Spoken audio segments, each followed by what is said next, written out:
Welcome to the Daily Devo. My name is Jeremy, and today we're talking about shame.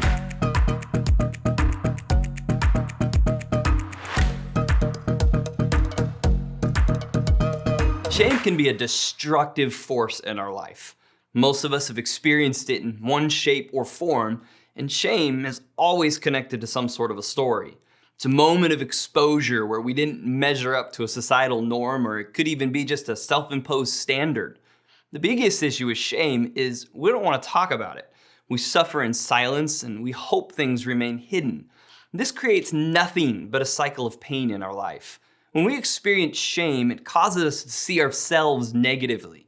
Not a one-time act, but who we are at the core, that we are bad or somehow unlovable. Some common things that people feel shame over are addiction, failure, mental health, or even the state of their marriages and finances. There's this really famous person in the Bible who not only experienced shame, but wrote about it. Let's take a look at Psalms 119 and verse 80. The verse says, "Let my heart be blameless regarding your statutes, that I might not be ashamed." David is writing this from experience, and although he did a ton of amazing things, he also messed up really bad. He brought shame on himself and his family, and had to deal with the consequences of it for most of his life.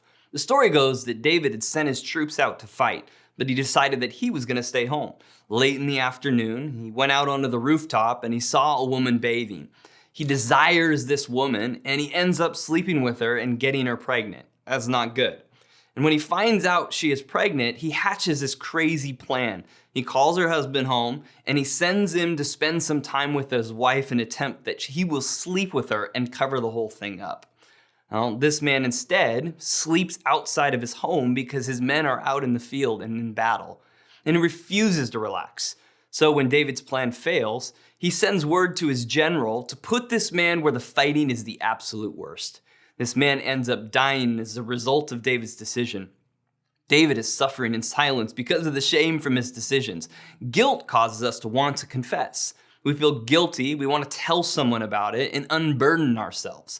David didn't do that because it wasn't guilt that he was experiencing, but shame. So here's what I want to communicate to you. The antidote to shame is exposing it. I know that sounds really scary, but it's the best path to freedom.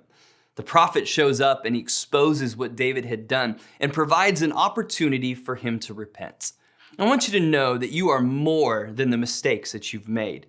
If you're dealing with shame, I would encourage you to repent to God and find a mature believer to talk to. The devil wants you to stay in the cage of shame.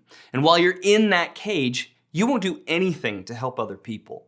Your thoughts will be centered around, who am I to help?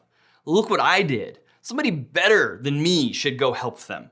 Turn your story of shame into a testimony that helps other people get free from the cage of sin themselves. Romans 10 and 11 says, anyone who believes in him will never be put to shame. Shame isn't God's plan for your life. And his word tells us that when we believe in him, we will never be put to shame. When he reveals sin in our life, it's always to bring healing because he loves us. You can trust him with everything. If you've been dealing with shame for any of those areas that I mentioned earlier, addiction, failure, mental health, or even the state of your marriage and finances, I want you to take a moment and invite God into that space in your life. Just pray and ask that God would help you live free from shame. I hope this helped you. Thanks for joining us today on the Daily Devo.